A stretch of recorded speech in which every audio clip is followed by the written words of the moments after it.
Je dissous donc ce soir l'Assemblée nationale.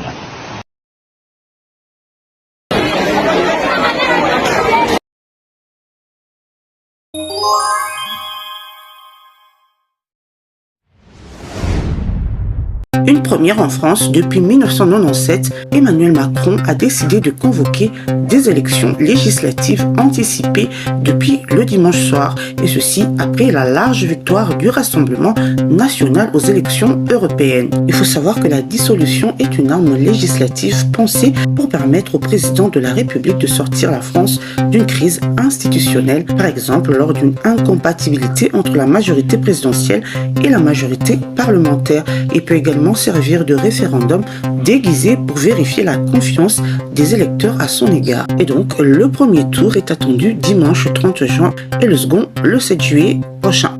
C'est pourquoi, après avoir procédé aux consultations prévues à l'article 12 de notre Constitution, j'ai décidé de vous redonner le choix de notre avenir parlementaire par le vote.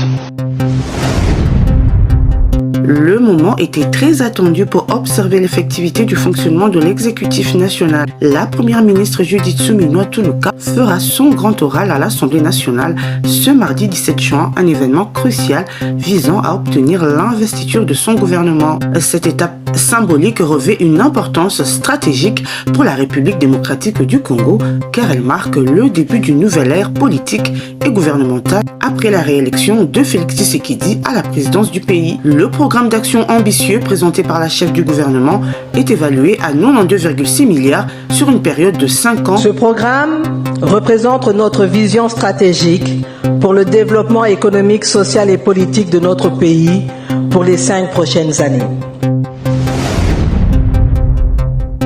4 personnes, membres d'une même famille, ont perdu la vie lors d'un incendie survenu dans la nuit du dimanche 9 à lundi 10 juin, dans la commune de Kadutu à Bukavu, au sud Kivu.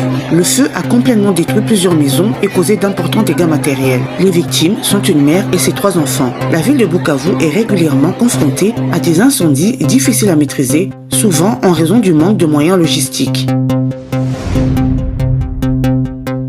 En sport, l'actualité du jour, c'est cette polémique qui a été tuée dans l'œuf. Dans une interview accordée à Il Giornale et parue ce lundi, Carlo Ancelotti avait annoncé qu'il ne souhaitait pas que le Real Madrid participe à la Coupe du Monde des clubs qui rassemblera 32 équipes l'été prochain.